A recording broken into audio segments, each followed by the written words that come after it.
नमस्कार साथियों, मेरा नाम है आर.के. सिंह। संस्कृति आईएएस यूट्यूब प्लेटफॉर्म पर आप सभी का स्वागत है। आज हम जिस न्यूज की चर्चा करने वाले हैं वो यूपीएससी से आ रही है। यूपीएससी की एक नई पहल है प्रतिभा सेतु पोर्टल। ये एक नया पोर्टल लॉन्च किया गया है और ये कहा जा रहा है कि अब यूपीएससी जो है वो इंटरव्यू में फेल हुए जो अभ्यर्थी हैं उनको सीधे नौकरी देगी। तो इसी की आज हम चर्चा करने वाले हैं कि आखिर ये यूपीएससी का नया जो प्रतिभा सेतु पोर्टल है आखिर है क्या, ऐसा इसमें नया क्या प्रावधान किया गया कि अब इंटरव्यू में फेल हुए एस्पिरेंट्स को भी सीधे नौकरी मिलेगी। तो इसके जो भी महत्वपूर्ण पहलू हैं उन पर हम एक एक करके डिटेल से बात करेंगे और इसके साथ ही यूपीएससी से जुड़े हुए जो भी अहम मुद्दे हैं, जो महत्वपूर्ण बिंदु हैं, उन पर भी बात करेंगे। चलिए स्टार्ट करते हैं। यूपीएससी की जो नई पहल है प्रतिभा सेतु पोर्टल। लेकिन चर्चा में आगे बढ़ने से पहले आप सभी के लिए एक महत्वपूर्ण सूचना है। संस्कृति आईएएस के द्वारा UPSC mains advance mentorship program 2026 संचालित किया जा रहा है। ये 140 दिवसीय गहन क्लासरूम प्रोग्राम है और इसकी जो कक्षाएं हैं वो 3 जुलाई 2025 से स्टार्ट होंगी।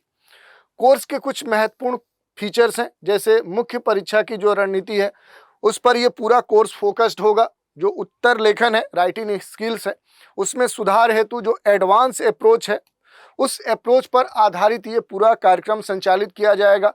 पूरा जो पाठ्यक्रम है, कंप्लीट जो सिलेबस है उसका कवरेज दिया जाएगा और आपके अभ्यास के लिए इसमें 13 टेस्ट पेपर भी शामिल किए गए हैं।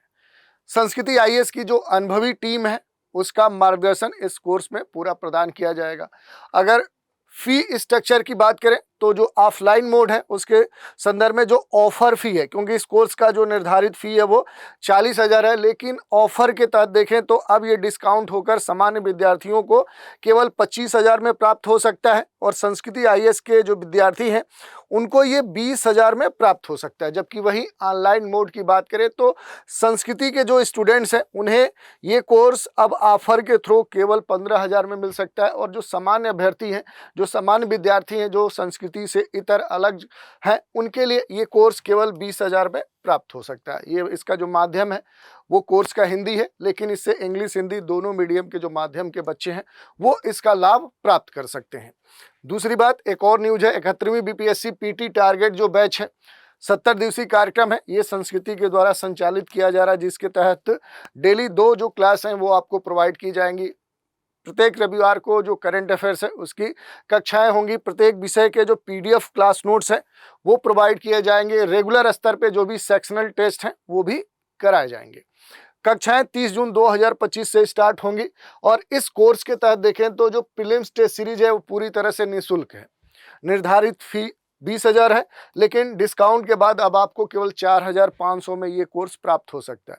और भी कोई क्वेरी आपकी है, कोई शंका समाधान है तो नीचे दिए गए जो नंबर है 9555-124-124 पर कॉल करके आप प्राप्त कर सकते हैं। दूसरा तरीका भी है, संस्कृति आईएएस की जो वेबसाइट है sanskrithies.com, यहाँ विजिट करके भी संबंधित जानकारी प्राप्त कर सकते हैं। अब बात करते हैं सबसे महत्वपूर्ण जो सूचना है। यूपीएससी ने शुरू किया है एक खास पोर्टल जिसका नाम है प्रतिभा, और इसी पोर्टल की आज हम बात करने वाले हैं, जिसमें कहा गया है इस न्यूज में कि अब यूपीएससी ने जो किया है ये एक नया पोर्टल, जो इंटरव्यू में पास नहीं हुए हैं उन्हें भी सीधे अब क्या होगा कि अब मिलेगी नौकरी। और यूपीएससी का जो प्रतिभा पोर्टल है ये यूपीएससी ने उन उम्मीदवारों के लिए ये प्लेटफॉर्म शुरू किया है जो परीक्षा में इंटरव्यू में तो गए हैं लेकिन इंटरव्यू में पास नहीं हो पाए। अब इस पोर्टल के जरिए जो भी प्राइवेट कंपनियां हैं वो सीधे इनसे संपर्क करेंगी। तो इसी की आज हम चर्चा करने वाले हैं। जो यूपीएससी है, जो संघ लोक सेवा आयोग है, देश की सबसे देखें तो प्रतिष्ठित परीक्षा कराने वाली अपने देश की संस्था है, जो सिविल सेवा सहित कई सारे जो उच्च स्तरीय जो परीक्षाएं हैं उनको कंडक्ट करवाती है, उनका आयोजन करवाती है और हर वर्ष लाखों जो अभ्यर्थी है वो इन परीक्षाओं में शामिल होते हैं, जिनमें से कुछ का अंतिम चयन सूची तक नाम आता है। हालांकि ऐसे बहुत से उम्मीदवार होते हैं जो प्रीलिम्स या मेंस परीक्षा पास कर लेते हैं, लेकिन इंटरव्यू जो पर्सनालिटी टेस्ट है, जो उस पर्सनालिटी टेस्ट इंटरव्यू में उनका चयन नहीं हो पाता है। और ऐसे जो उम्मीदवार हैं उनके लिए ही अब देखें तो ये जो यूपीएससी का प्रतिभा पोर्टल है ये लॉन्च किया गया, ये शुरू किया गया है। तो देखेंगे कि आखिर इसको शुरू करने के पीछे जो उद्देश्य है वो आखिर यूपीएससी का क्या है। तो देखिए, इस पोर्टल की जो शुरुआत की गई है, इसका जो मुख्य मोटो है वो ये सुनिश्चित करना है कि जो ऐसे योग्य उम्मीदवार हैं जो कि प्रतिभा संपन्न है, लेकिन कहीं ना कहीं वो इस तरह की जो भी महत्वपूर्ण परीक्षाएं जो कि यूपीएससी लेता है उसके इंटरव्यू तक तो पहुंचते हैं, लेकिन फाइनली उसमें वो क्वालिफाई नहीं कर पाते हैं।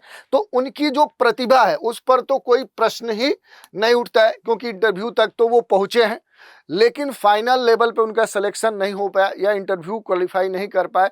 तो ऐसे जो बच्चे हैं उनकी जो प्रतिभा है वो बेकार ना जाए और उन्हें सरकारी और निजी क्षेत्र में जो करियर है उसके अवसर मिल सके।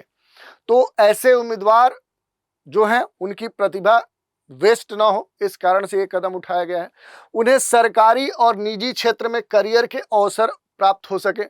सार्वजनिक और निजी भागीदारी वाले जो भी सेक्टर्स हैं, पब्लिक प्राइवेट जो पार्टनरशिप है, उसके माध्यम से कहीं ना कहीं मानव संसाधन की जो गुणवत्ता है उसका बेहतर उपयोग हो सके, वो वेस्ट ना जाए। इसी कारण से ये जो प्रतिभा सेतु पोर्टल है ये यूपीएससी ने स्टार्ट किया है। थोड़ा सा इस पोर्टल के बारे में देखेंगे कि प्रतिभा सेतु पोर्टल आखिर है क्या। तो ये जो पोर्टल है ये यूपीएससी के द्वारा ही डेवलप किया गया है, विकसित किया गया है। ये डिजिटल रोजगार सुविधा के लिए एक मंच है, एक प्लेटफॉर्म है, एक पोर्टल है।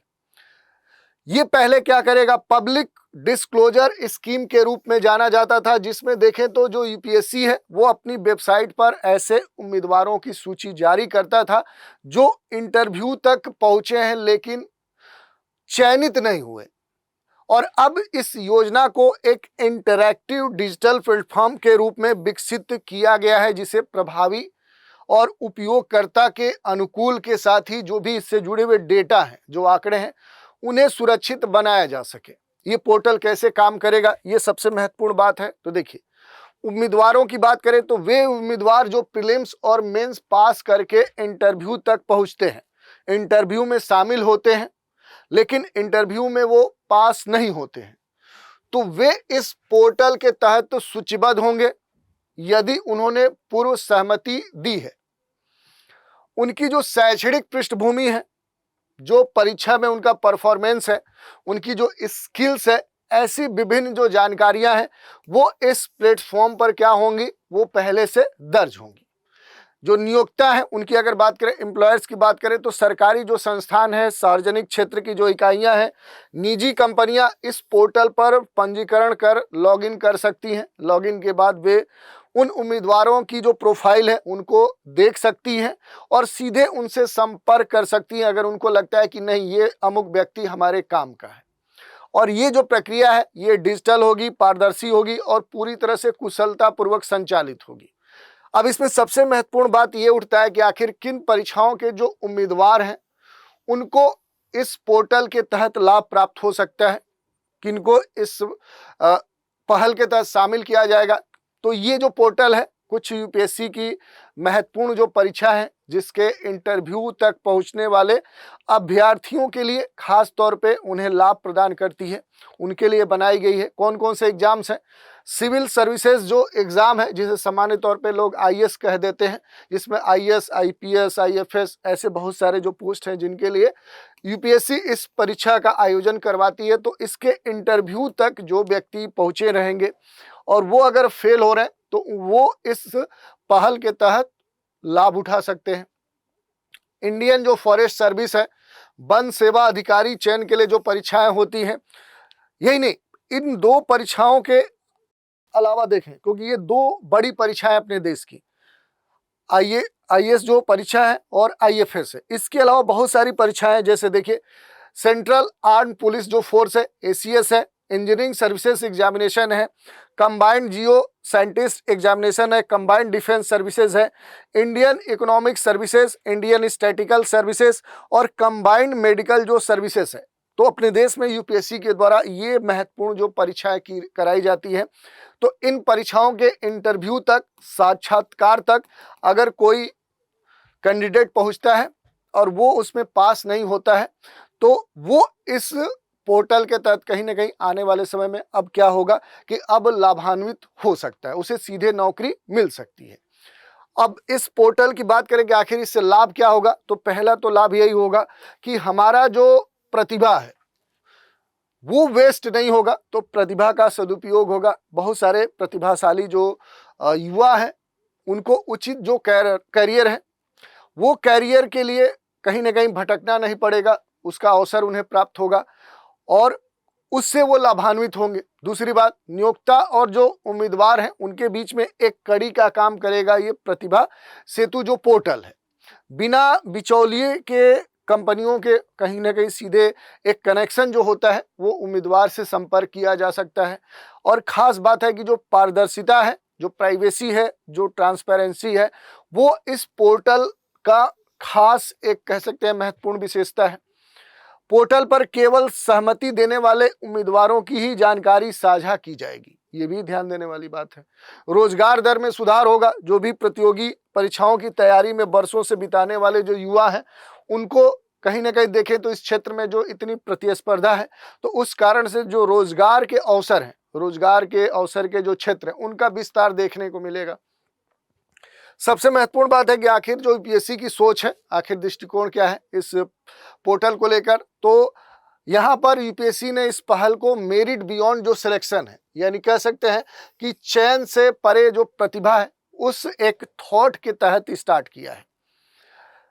आयोग का यह भी मानना है कि जो उम्मीदवार हैं वो अंतिम सूची में शामिल ना हो सके, वे भी क्या है उत्कृष्टता की जो कसौटी है उस पर खरे उतर सकते हैं, क्योंकि उन्होंने 2 स्टेप ऑलरेडी कह सकते हैं कि क्रॉस किए हैं, पीटी और मेंस का। और जो ऐसे युवा हैं ये देश की विकास में बड़ी भूमिका निभा सकते हैं और इसी को ध्यान में रखते हुए इस तरह का जो नया पोर्टल है वो यूपीएससी ने लॉन्च किया है कि इंटरव्यू में फेल हुए भी जो अभ्यर्थी हैं, जो कैंडिडेट हैं, जो युवा हैं, वो क्या हो सकते हैं, उन्हें सीधे नौकरी मिल सकती है। और इसी के लिए ये जो पोर्टल है ये स्टार्ट किया गया है। और ये किसके द्वारा स्टार्ट किया गया है, तो ये यूपीएससी के द्वारा, यूनियन पब्लिक जो सर्विस कमीशन है, संघ लोक सेवा आयोग कहते हैं, भारत सरकार की एक संवैधानिक संस्था है जो देश के सर्वोच्च केंद्रीय भर्ती संस्था के तौर पे जानी जाती है, जो बहुत सारे एग्जाम कंडक्ट करवाती है। और उनमें से जो महत्वपूर्ण एग्जाम है उन एग्जामों के इंटरव्यू में पहुंचे हुए और फेल जो अभ्यर्थी हैं